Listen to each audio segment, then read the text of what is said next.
my name is Sarah and today we're talking about Ready Player One by Ernest Cline. So the story takes place in 2041 and we follow a kid named Wade Watts. Approximately 5 years prior to the start of the book, in I guess 2036, a guy named James Halliday, the creator of Oasis, which is a virtual reality game that the vast majority of the global society now functions through, died, leaving no heirs. Upon his death, he announced the world's biggest scavenger hunt. He told everyone that he'd hidden an Easter egg somewhere in Oasis, and the first person to collect 3 keys, go through 3 gates, and find this egg would become the sole heir of his $2.4 billion fortune. After 5 years of thousands and thousands of people searching, Wade Watts becomes the first person to make any progress in the hunt for James Halliday's egg.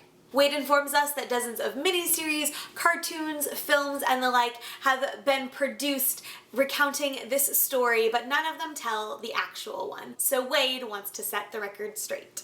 It is known that James Halliday was a huge fan of 80s pop culture, so Wade has spent the last 5 years studying everything he possibly can about the music, movies, books, and games from that decade. So like I said, I really enjoyed this book. I wound up giving it 4.5 out of 5 stars. For the most part, it was really fast-paced, the characters were intriguing, and I was really curious to see how everything was going to play out in this particular hunt for the egg. One of the things that I really enjoyed about this was the world building that takes place, and so much of this book takes place in the world of Oasis. So even though it's a book that takes place only like 30-ish years in the future and it takes place in the United States, Cline still has to do all of this world building to let us know what the world of Oasis is like and what these characters experience as they go through the different planets and sectors and things like that. And I found it really fascinating. I'm not a big video game person in general. I pretty much stick with like Mario Kart, but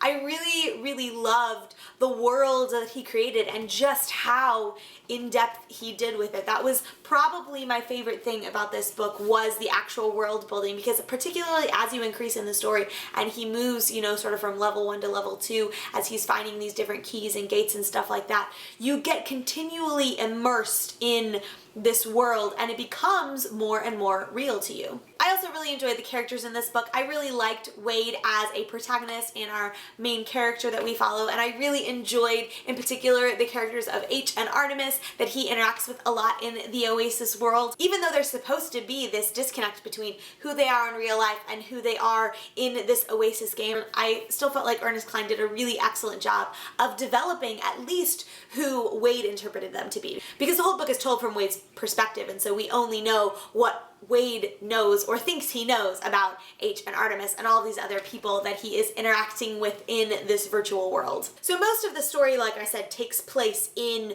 this virtual reality of Oasis. And the thing that happens at the end of the book when everything comes full circle and the hunt is finally done and all this stuff is that no matter how real virtual reality can seem, it's still not real life. And interacting with people in a game or online or whatever cannot and should not ever totally replace the relationships you have with people that are right in front of you. And that is a theme that I just really appreciate because I totally agree with it. I obviously love the internet and I have some wonderful friends that I have met through Twitter and YouTube and blogs and all sorts of wonderful things like that, but there really is no substitute for actual human face-to-face interaction.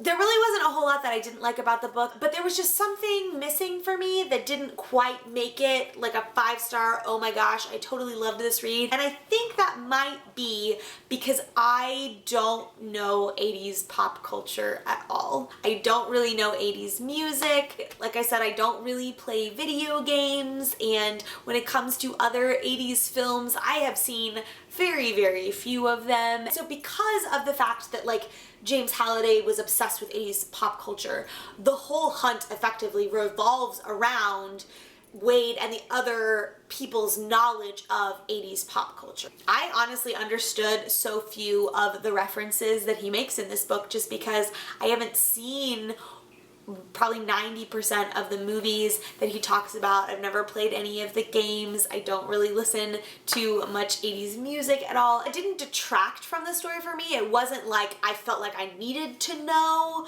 more about these films or whatever in order to understand what was happening. I just probably didn't have that same level of like geeky appreciation for all of the references that he makes in this book that someone who had a greater knowledge of 80s pop culture might have. That is probably the link that was missing for me that would have pushed this from a 4.5-star book to a 5-star book. That being said, if you are a fan of science fiction, if you are a video game person, and especially if you are a person who loves 80s pop culture, I am positive that you would absolutely enjoy this book. And even for people like myself who are not big video game people, who are not 80s pop culture people, who are not really even big sci-fi people necessarily, I highly, highly recommend this one. So there you have it, friends. That is my review of Ready Player One by Ernest Cline. If you haven't read the book, I would love to hear your thoughts on it, especially if you're someone like myself who is not really knowledgeable when it comes to 80s pop culture, video games, that kind of thing.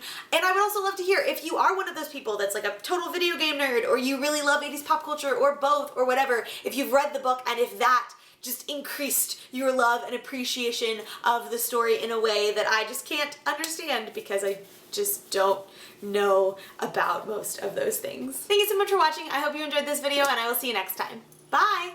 And grasp some of the different, and I was still able to grasp, I was able to, blah, blah, blah, blah. This was a really difficult book to talk about, and I don't really know why.